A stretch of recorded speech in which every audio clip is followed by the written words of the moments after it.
మరోసారి ప్రతి ఒక్కరికి క్రీస్తు ప్రభు పేరిట వందనాలు సమర్పిస్తూ ఉన్నామండి. కనుక మనము అంశంలోనికి వెళ్దాము. మనము గత 3 వారాలుగా బాలుడు నడవలసిన త్రోవని గురించి నేర్చుకుంటా ఉన్నాం. ఏం నేర్చుకుంటా ఉన్నాం మనము? బాలుడు నడవలసిన త్రోవ ఏమిటి? బాలుడు నడవలసిన త్రోవను తల్లిదండ్రులు సరైన విధానంలో నేర్పించకపోతే ఆ యొక్క యవన కాలమందున్న బిడ్డల పరిస్థితి ఏమై ఉంటుంది అనే సంగతులను మనము నేర్చుకున్నాము. అవునా? ఏం నేర్చుకున్నాం మనము? తల్లిదండ్రులు తమ యొక్క బిడ్డలను సరైన మార్గంలో నడిపించకపోతే బిడ్డల యొక్క పరిస్థితి ఏమై ఉంటుందనే సంగతులు మనం నేర్చుకున్నాం. బాలుడు నడవలసిన త్రోవని నేర్చుకోవాలని అంటే ఖచ్చితంగా క్రీస్తును అనుసరించాల్సిందే. ఈ యొక్క సంగతులను కూడా మనం నేర్చుకున్నాం. అయితే బాలుడు నడవలసిన త్రోవని తల్లిదండ్రులు నేర్పించకపోతే వాళ్ళు దీర్ఘాయుష్మంతులు అవరని మనం నేర్చుకున్నాం. నీ తల్లిని తండ్రిని సన్మానింపమని ధర్మశాస్త్రంలో ఆజ్ఞ మనకి తాటగా తెలియజేసినప్పుడు ఆ యొక్క ఆజ్ఞని ఎందుకు నెరవేర్చలేకపోతున్నారంటే దానికి కారణం తల్లిదండ్రులు బిడ్డలకి ఆ యొక్క సంగతులను నేర్పించట్లా. కనుక మనము గత వారంలో మంగళవారం దినాన మనము ఎక్కడైతే యొక్క సందేశాన్ని విడిచిపెట్టామో అక్కడి నుంచే మరలా తిరిగి మనము ప్రారంభం చేద్దాం. కనుక మనం చదువుకుందాము. చూద్దాం. మనం హేరోది యొక్క జన్మదిన వేడుక జరుగుతుందంట.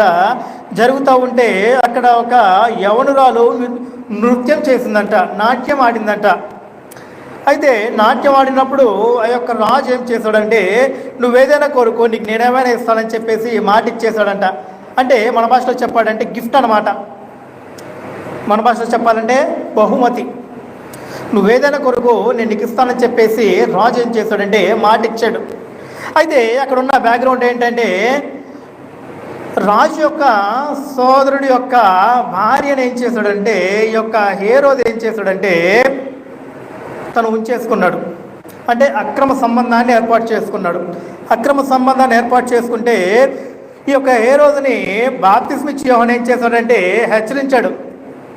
హేరోదు, నువ్వు చేసిన తప్పు, నీ సోదరుడైన భార్యని నువ్వు అట్టి పెట్టుకొని ఉన్నావే, ఇది చాలా తప్పని గద్దించాడంట, ఖండించాడంట.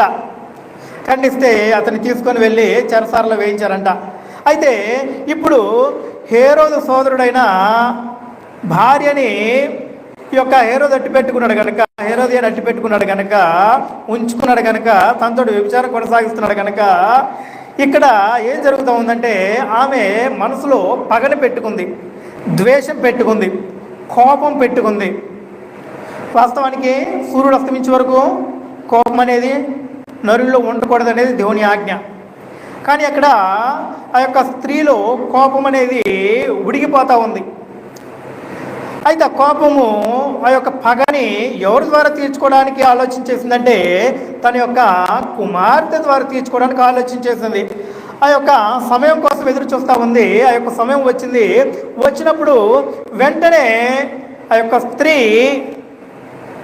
ఏం ఆలోచన చేసిందంటే ఆ యొక్క పగని తీర్చుకోవడానికి ఆలోచన చేసింది. ఎలాగో తన కుమార్తె ద్వారా.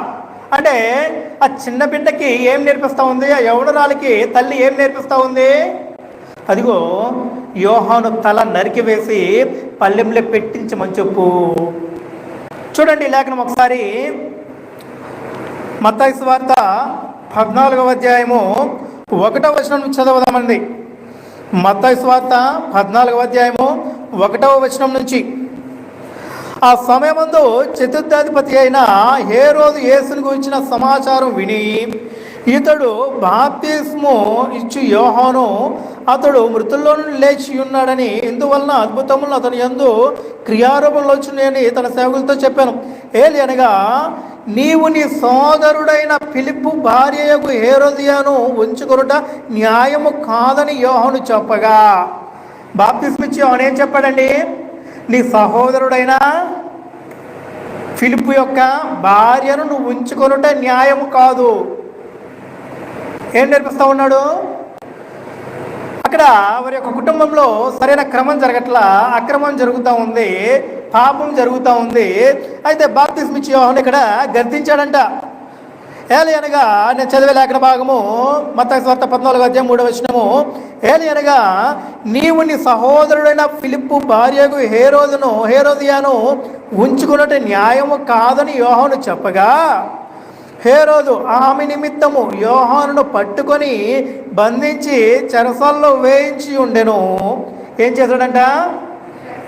చెరసాల్లో వేయించాడు. ఎందుకు వేయించాడంటే ఇక్కడ బాప్తిస్మ ఇచ్చే యోహానేమో హెచ్చరించాడు. హెచ్చరిస్తే ఇప్పుడు ఫిలిప్పు భార్య ఏం చేసిందంటే అతన్ని జైల్లో వేయమని కోరింది, బంధించమని కోరింది. అందుకే ఇక్కడ ఏం చెప్తాడంటే ఆమె నిమిత్తము, ఎవరి నిమిత్తము? ఫిలిప్పు భార్య నిమిత్తము బాప్తిస్మ ఇచ్చే యోహాన్ని చెరసాల్లో వేయించారంట. కానీ ఇప్పుడు బాప్తిస్మ ఇచ్చే యోహాను చెరసాల్లో ఉండడానికి కారణం ఎవరు? ఫిలిప్పు భార్య. ఈ ఫిలిప్పు ఎవరు? హేరోదు యొక్క సహోదరుడు. అవునా? లేఖనం అదే కదా తాటగా తెలియజేస్తూ ఉంది. ఈ ఫిలిప్పు భార్య అయినా ఏం చేస్తూ ఉందంటే ఏమ నిమిత్తము బాప్తిస్మ ఇచ్చే యోహాను చెరసాల్లో ఉండాల్సిన అవసరత వచ్చింది. ఏలేనిగా, నీవు నీ సోదరుడైన ఫిలిప్పు భార్య హేరోదియాను ఉంచుకొనుట న్యాయము కాదని యెహోవా చెప్పగా, హేరోదు ఆమె నిమిత్తము యోహానును పట్టుకొని బంధించి చెరసాల్లో వేయించి ఉండెను. అతడు ఇతన్ని చంపగోరును గాని జనసమూహము ఇతన్ని ప్రవక్త అని ఎంచినందున వారికి భయపడెను. ఓహో, చెరసాల్లో వేయటమే కాదు, అతన్ని చంపటానికి కూడా ఆలోచన చేశాడంట. ఎవరు? హేరోదు. ఉంచుకున్న స్త్రీ ఏమో, వ్యభిచారం కొనసాగిస్తున్న స్త్రీ ఏమో అతను చెరసాల్లో వేయమని చెప్తే చెరసాల్లో బంధించి వేసిన ఈ హేరోదు ఏం చేస్తూ ఉన్నాడంటే చంపడానికి చూశాడంట. కానీ చంపడానికి చూసినా కానీ చంపలేకపోయాడు. కారణం ఏమిటంటే ఆనాటి సమాజంలో బాప్తిస్మ ఇచ్చే యోహాను ఒక ప్రవక్త అని మనుషులు తలంచుతున్నారు కనుక అతన్ని చంపకుండా అలాగే ఉన్నాడంట. చూద్దాం 6వ వచనం తర్వాత సందర్భం చూద్దాం. అయితే హేరోదు జన్మదినోత్సవము వచ్చినప్పుడు హేరోదియా కుమార్తె వారి మధ్య నాట్యమాడి హేరోదును సంతోషపరిచెను. ఎవరిమే? హేరోదియా కుమార్తె అంటే ఫిలిప్పు యొక్క కుమార్తె అనమాట. అంటే సోదరుడి యొక్క కుమార్తె అనమాట. సోదరుడి యొక్క కుమార్తె హేరోదు ముందు నాట్యం ఆడిందంట. నాట్యం ఆడిందే కాక నాట్యము వలన హేరోదుని సంతోషపరిచిందంట. ఇతనికి ఇప్పుడు సంతోషం వచ్చిందనమాట. ఈ సంతోషంలో తను ఒక మాట ఇస్తూ ఉన్నాడు. చూడండి ఒకసారి 7వ వచనము. కనుక ఆమె ఏమి అడిగిననో ఇచ్చేదనని అతడు ప్రమాణపూర్వకముగా వాగ్దానము చేశాను. ఏం చేశాడు? నీవేమడిగినా నేను నీకు ఇస్తానని ప్రమాణపూర్వకముగా వాగ్దానం చేశాడు. ప్రమాణపూర్వకంగా అంటే ఒట్టు పెట్టాడు. ఒక రకంగా చెప్పాలంటే ప్రమాణం చేశాడు. ప్రమాణం చేసి వాగ్దానం చేశాడు, నువ్వేమడిగినా నేను నీకు ఇస్తా అని. ఇక వెనక్కి తీయడానికి అవకాశం లేదు. అవునా? ఇప్పుడు ఈ హేరోదియాకి మంచి అవకాశం. చాలా జాగ్రత్తగా గమనించండి. హేరోదియాకి మంచి అవకాశం. బాప్తిస్మ ఇచ్చే యోహాను మీద పగబట్టి ఉంది. వాస్తవానికి ఈ బాప్తిస్మ ఇచ్చే యోహాను మీద పగబట్టి ఉన్నప్పుడు ఈమె బాప్తిస్మ ఇచ్చే యోహాను యొక్క మరణాన్ని కోరుతుంది కనుక తన ఏదైతే తన మనసులో ఉన్న విధానాన్ని జరిగించగలుగుటకు ఆలోచన కలిగి ఉన్నదో ఆ యొక్క ఆలోచనని తన యొక్క కుమార్తె ద్వారా చేయించుటకు ఆమె పూనుకొని ఉంది. ఏం చేసింది? పూనుకొని ఉంది, లేదా ప్రేరేపింపబడటానికి ఆలోచన చేస్తూ ఉంది. చూడండి 8వ వచనము.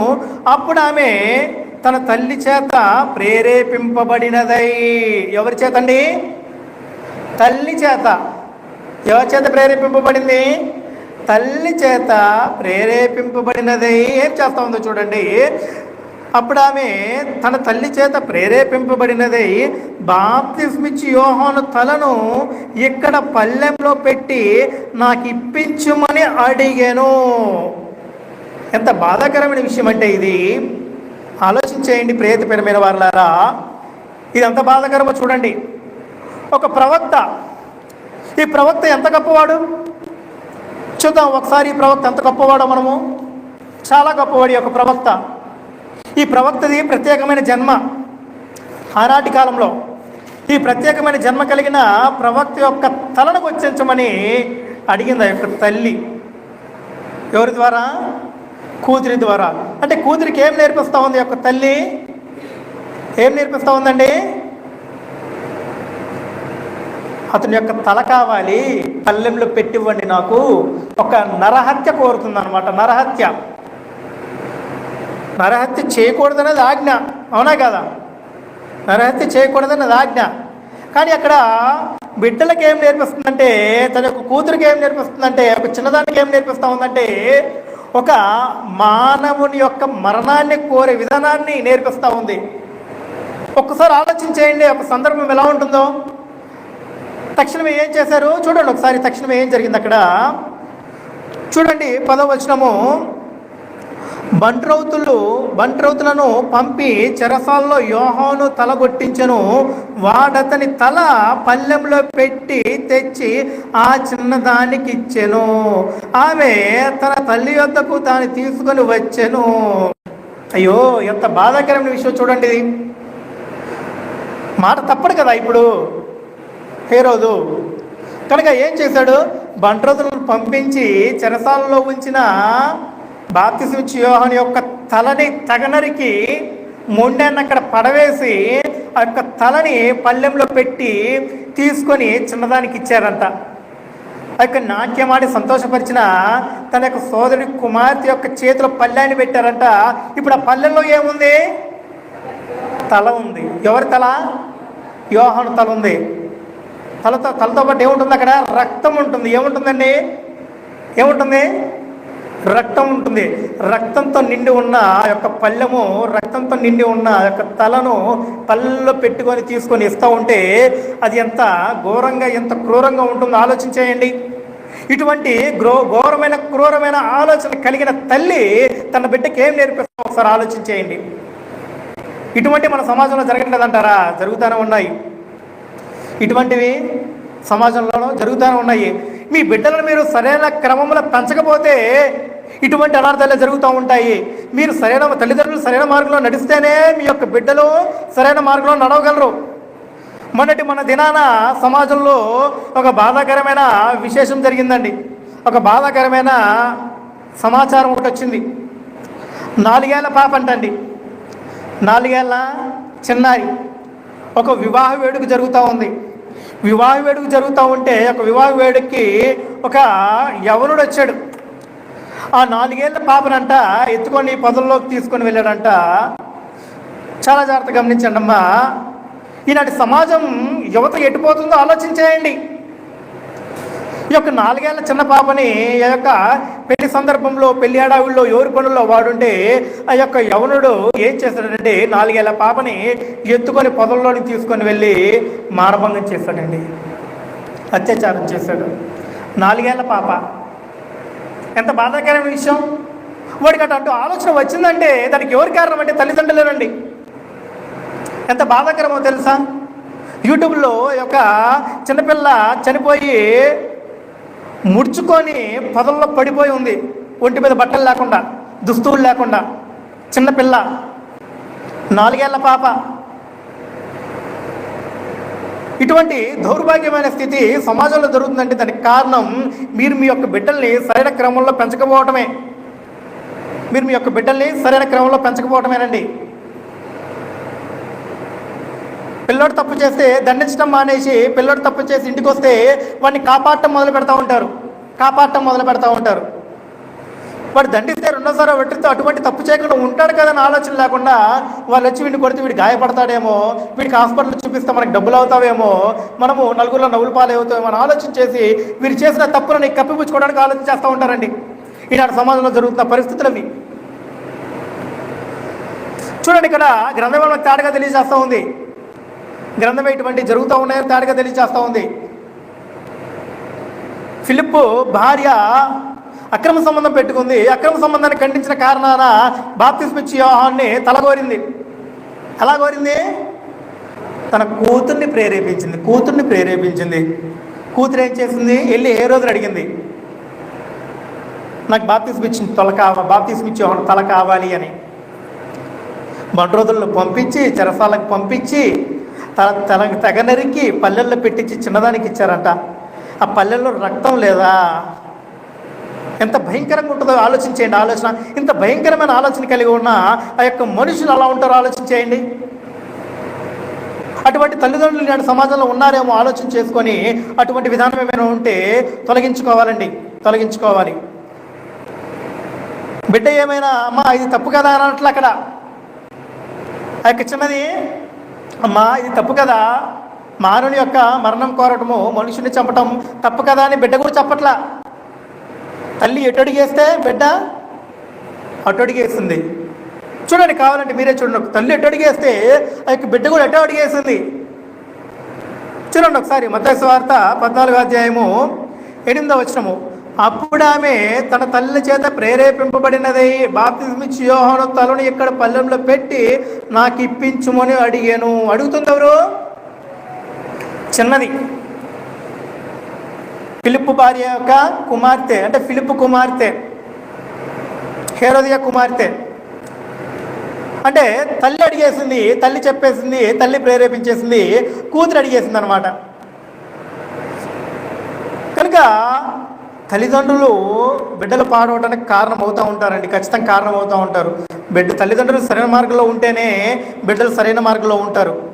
బిడ్డలు సరైన మార్గంలో పెంచాలి అంటే మొదట తల్లిదండ్రులు సరైన మార్గంలో ఉండాల్సిన అవసరత ఉందండి. మొదట సరైన మార్గంలో తల్లిదండ్రులు ఉండాల్సిన అవసరత ఉంది. బాప్తిస్మిచ్చి యోహాను సామాన్యమైన మనిషి కాదండి, సామాన్యమైన మనిషి కాదు బాప్తిస్మిచ్చి యోహాను. అతని గురించి గ్రంథం గొప్పగా మాట్లాడింది.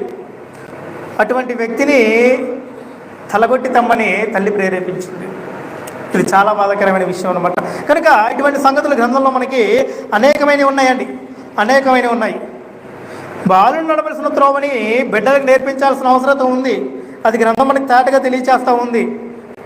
ఎందుకు మనకి గ్రంథము చేతిలో ఉంది కదా, బైబిల్ గ్రంథాన్ని మనకి చేతిలో పెట్టినప్పుడు దేవాది దేవుడు గ్రంథంలో ఉన్న మాటల్ని మనము నేర్చుకొని అనుసరించాల్సిన అవసరం ఉందండి. అందుకే చెప్తా ఉన్నాడు సామెతల గ్రంథము 22వ అధ్యాయము 6వ వచనం నుంచి, సామెతల గ్రంథము 22వ అధ్యాయం 6వ వచనం నుంచి, బాలుడు నడవలసిన త్రోవని వానికి నేర్పుము, వాడు పెద్దవాడైనప్పుడు దాని నుండి తొలగిపోడు. దేని నుండి తొలగిపోడండి? వాడు పెద్దవాడైనప్పుడు దాని నుండి తొలగిపోడు. పెద్దవాడైనప్పుడు అంటే వృద్ధుడైనప్పుడు అని ఉంటుందండి ఇక్కడ. అంటే వాడు వృద్ధాప్య ముందు ఉన్నంత వరకు కూడా ఎక్కడి వరకు ఉంటాడంటే వాడి నిత్యత్వాన్ని కాపాడుకునే స్థితిలోనే ఉంటాడండి. మనము గత వారంలో నేర్చుకున్నాము. ఎవరి గురించి? సమూయేలు గురించి నేర్చుకున్నామా? సమూయేలు దేవుని యొక్క సన్నిధిలో ఎప్పుడు విడవబడ్డాడు? పాలు విడిచిన తర్వాత నుంచి. అవునా? పాలు విడిచిన తర్వాత నుంచి. ఈనాటి సమాజంలో మనం చూస్తే 2-3 సంవత్సరాలు రాగానే పాలు మానిపించేసి డబ్బా పాలు పట్టించే పరిస్థితులు ఉన్నాయి ఇప్పుడు. కాదు, ఆనాడైతే ఏం చేసేవారంటే 5-6 సంవత్సరాలు వచ్చినా కానీ పాలు ఇస్తూనే ఉండేవారు. కనుక సుమారుగా 5-6 సంవత్సరములు దాటిన తర్వాత బాలుడైన సమూయేలుని దేవుని యొక్క సన్నిధిలో విడిచిపెట్టింది ఆ తల్లి. కనుక ఎప్పటి వరకు ఉన్నాడు ఆయన? వృద్ధుడు. తన వృద్ధాప్యమందు మరణం పొందేంత వరకు కూడా దేవుని యొక్క సన్నిధిని విడిచిపెట్టాల. అది తొలగిపోకుండా ఉండడం అంటే. అవునా? సమూయేలు బాలుడుగా ఉన్నప్పుడే దేవుని యొక్క సన్నిధిలో విడవబడ్డాడు, దేవుని యొక్క మార్గంలో నడవబడ్డాడు, దేవుని యొక్క పెంపకంలో పెంచబడ్డాడు. వృద్ధాప్యమందు మరణించాడు. ఆయన మరణించే అంతటి వరకు కూడా తన యథార్థతను తను విన్నాళ్ళ అటువంటి స్థితిలో ఉన్నాడు ఆయన.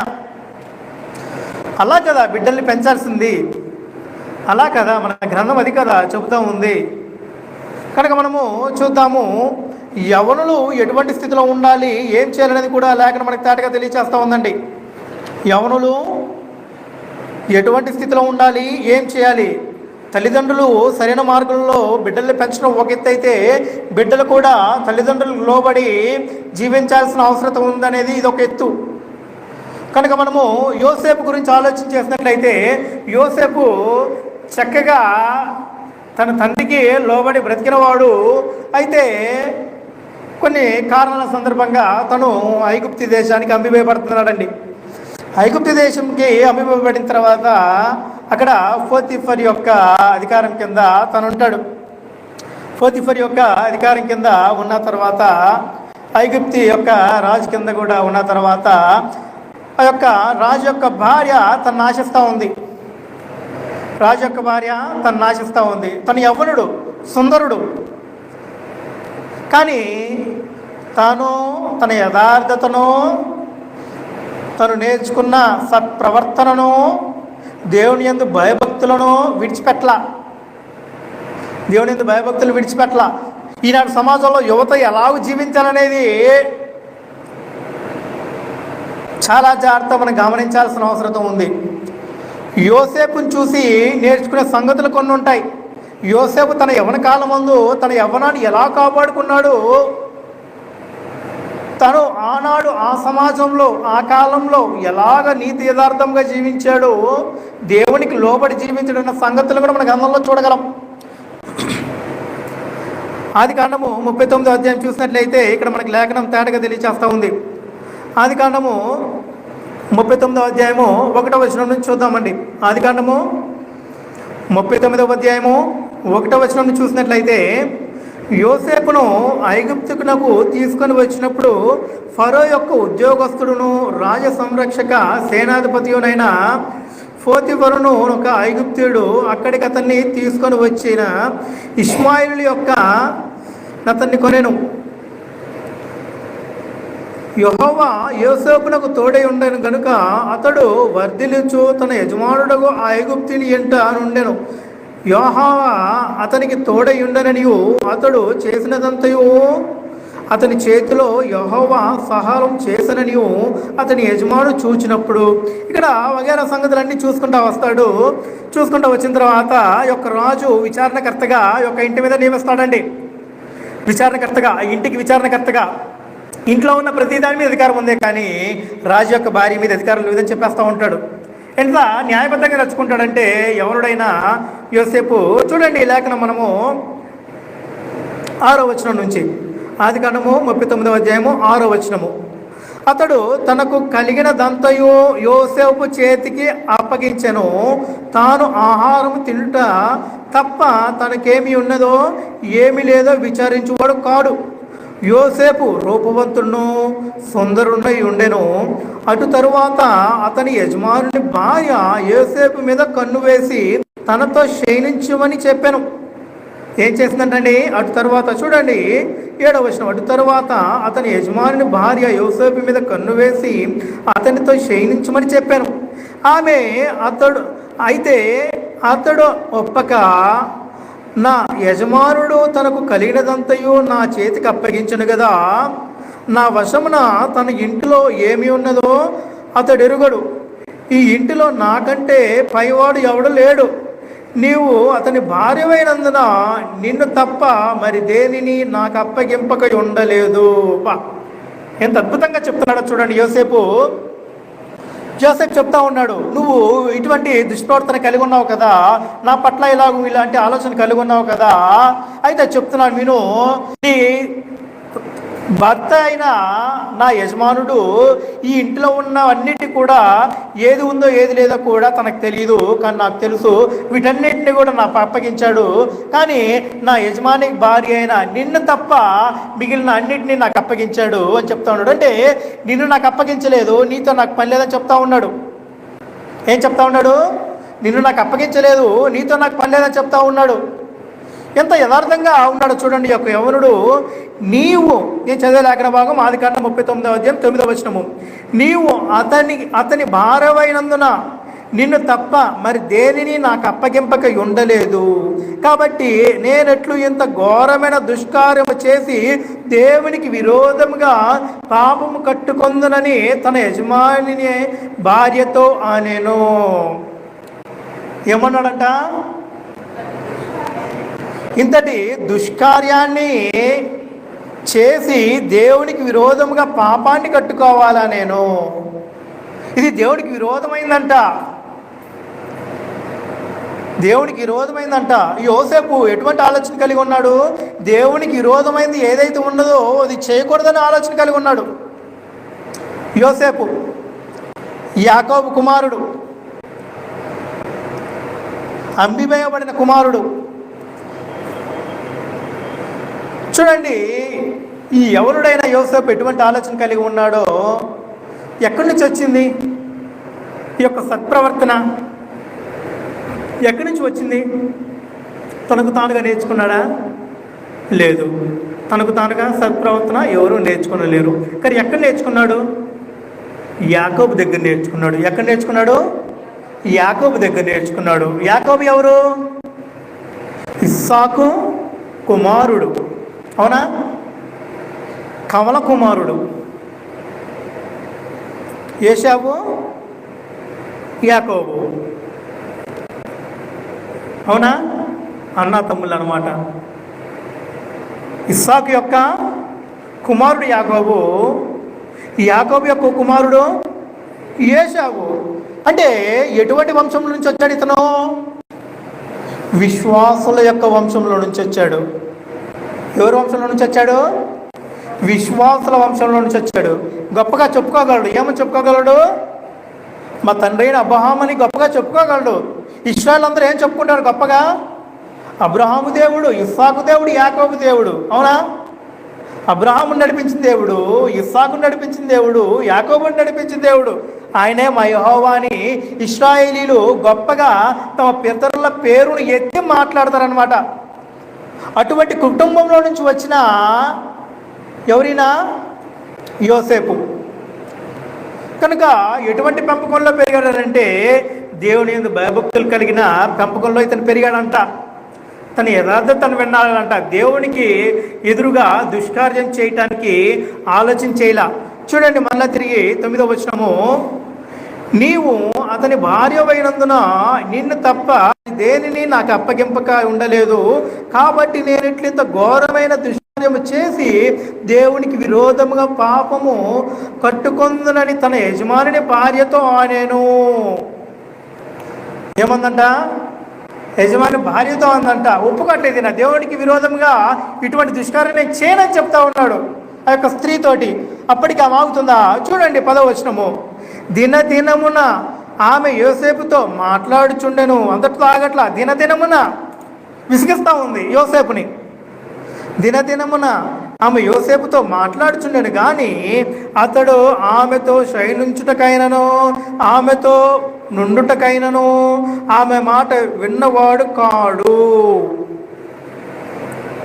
యవనుడే, యవన ప్రాయమందు ఉన్నవాడే.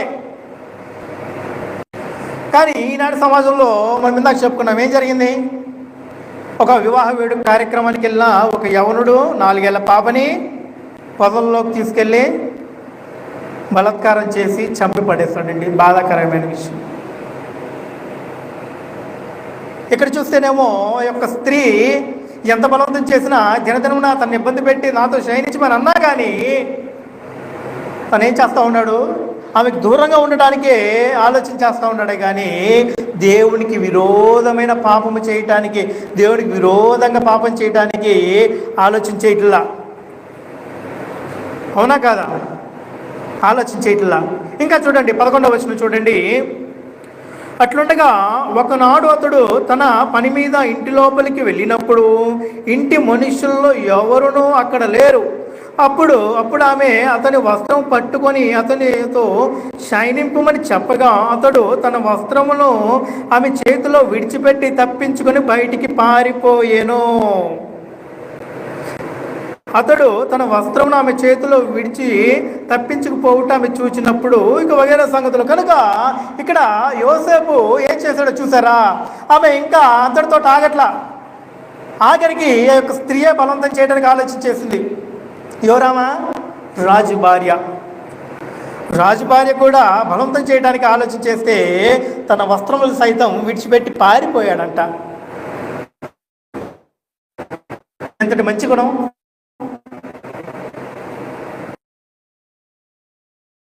ఇటువంటి మంచి గుణాలు ఈనాటి సమాజంలో యువతలో ఉన్నాయా?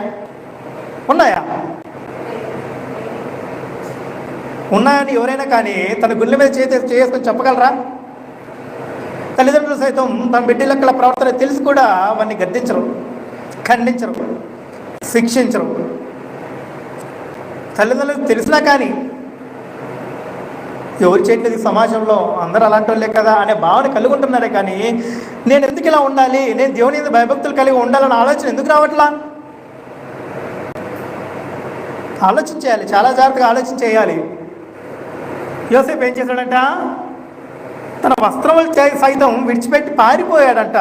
అటువంటి గుణవంతుడు, దేవునికి విరోధంగా పాపం చేయడానికి ఆలోచన లేనివాడు, దేవుని యందు భయభక్తులు కలిగి జీవించిన వాడు, తన తండ్రి మంచి నడవడి నడిపించాడు, మంచి మార్గాన్ని నేర్పించాడు. చక్కటి మార్గం అన్నమాట. తండ్రికి విధేయుడై జీవిస్తాడు. యోసేపు యొక్క చరిత్ర ఎంత అద్భుతంగా ఉంటుందంటే, తన తండ్రికి యాకోబుకి విధేయుడై జీవిస్తాడు. ఇదిగో నీ అన్నలు ఏ ప్రాంతంలో గొర్రెల్ని మేపుతున్నారో వారి దగ్గరికి వెళ్ళి వారు క్షేమంగా ఉన్నారో లేరో వారి దగ్గరికి వెళ్ళి క్షేమ సమాచారం తీసుకురాని పంపిస్తూ ఉండేవాడు. ఎవరిని? యోసేపుని.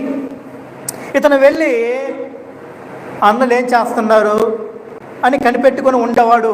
ఆ సంగతులను తండ్రికి చెప్పి వచ్చి చెప్పేవాడు. ఏం చెప్పేవాడు?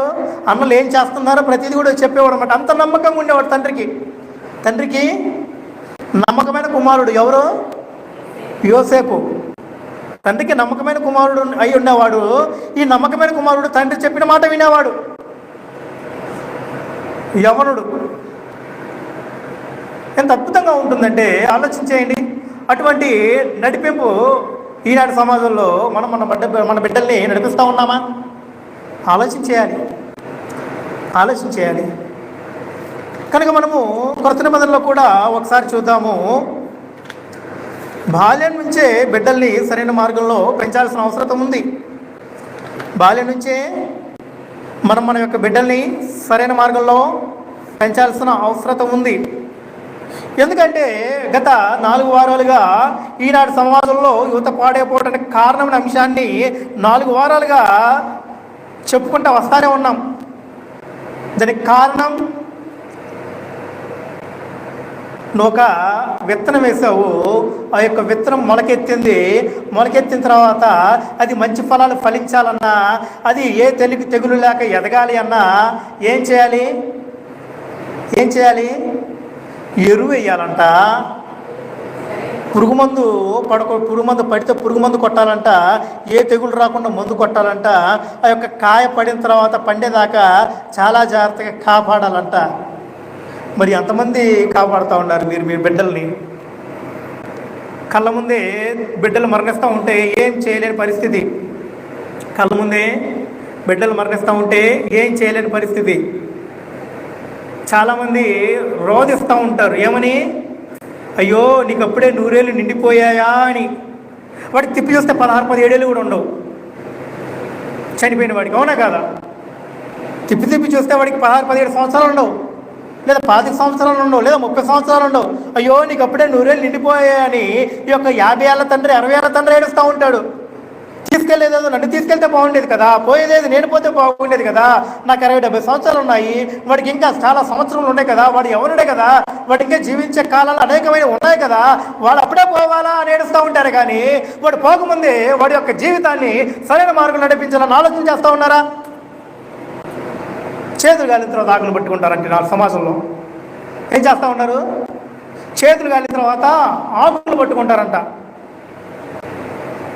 అవునా కాదా? చేతులు గాలిన తర్వాత ఆకులు పట్టుకుంటారు. చేతులు కాలకుండా చూడాలని ఆలోచన చేయరండి. చేతులు కాలకుండా చూసుకోవాల్సిన అవసరం ఉంది. నన్ను కొడితే ఒకట, నా బిడ్డను కొడితే ఒకట అంటే కాదు. నిన్ను కొట్టినా నీ బిడ్డను కొట్టినా ఒకటే. చాలా జాగ్రత్తగా గమనించండి సోదరిమణులారా, చాలా జాగ్రత్తగా గమనించండి. మానవుడికి జన్మ ఒకటే. ఆ జన్మ ఎంతో విలువైంది, ఎంతో ముఖ్యమైంది. ఆ జన్మ ఎంతో విలువైంది, ఎంతో ముఖ్యమైంది.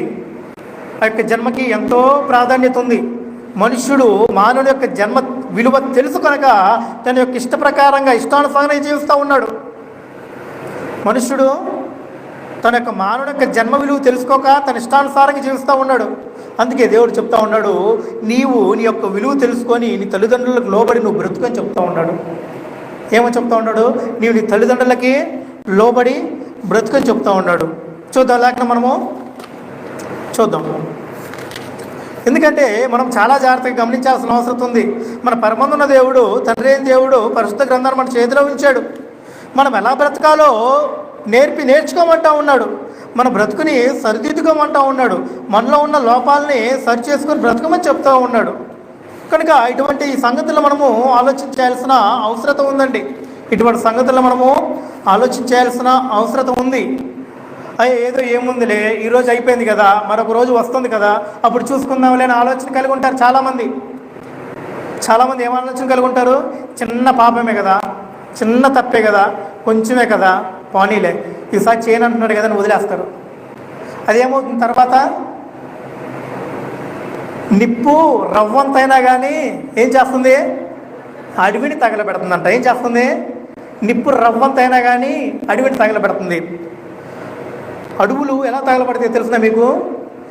ఎండాకాలం వచ్చినప్పుడు ఎండిపోయిన చెట్టు ఆ యొక్క వడగాలికి చెట్టు రాపిడి ఏర్పడి అక్కడ వేడిమి ఎక్కువైనందున చెట్టు రాపిడి ఏర్పడినప్పుడు నిప్పు రగులుతుంది. అక్కడ ఏం రగులుతుంది?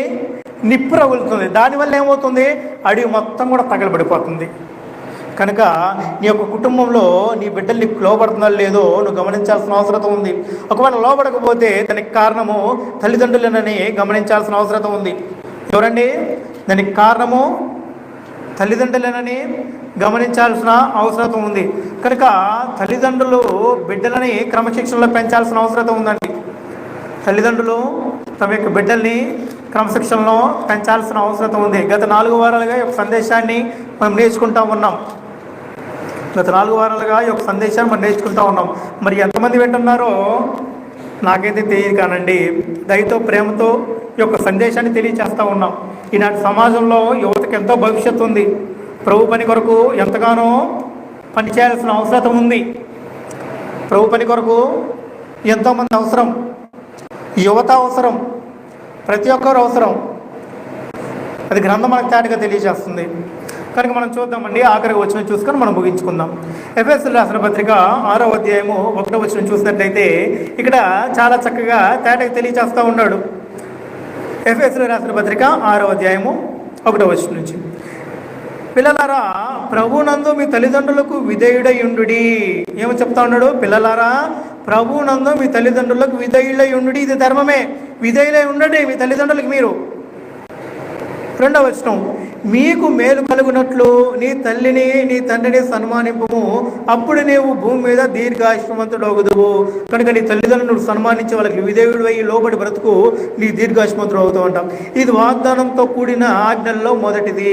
తండ్రులారా మీ పిల్లల కోపము రేపక ప్రభు యొక్క శిక్షలోనూ బోధలోనూ వారిని పెంచుడి.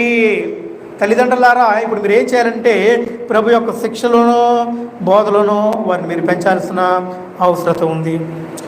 కనుక బాలుడు నడవలసిన త్రోవని మనం నేర్చుకోవాల్సిన అవసరం ఉంది. యవ్వనులు తల్లిదండ్రుల యొక్క సంగతులు నేర్చుకోవాల్సిన అవసరం ఉంది. బిడ్డలు నేర్పించాల్సిన అవసరం ఉంది. మీరు మీ బిడ్డలకు నేర్పిస్తే మీ బిడ్డలు పెద్ద అయినప్పుడు దాని నుంచి తొలగిపోక మీరు మీ బిడ్డలు నేర్పించినప్పుడు వారి బిడ్డలు నేర్పిస్తారు. అలాగే తరతరములకు దీర్ఘాయుష్మంతులు అవటానికి, యువత పాడైపోకుండా ఉండటానికి, మీ యొక్క కుటుంబం దేవుని ఎదుట పరిశుద్ధులను నిర్దోషులై దేవుడు కోరుకున్న విధానంలో ఉండగలుగుటకును అటువంటి విధానము క్రమబద్ధము అనుగ్రహం పొందుతారని క్రీస్తు పేరిట ప్రతి ఒక్కరికి తెలియజేస్తూ ఉన్నామండి. కనుక శ్రద్ధగా విన్న ప్రతి ఒక్కరికి క్రీస్తు పేరిట వందనాలు సమర్పిస్తున్నాము. ప్రార్థన చేసుకొని ముగించేసుకుందాం.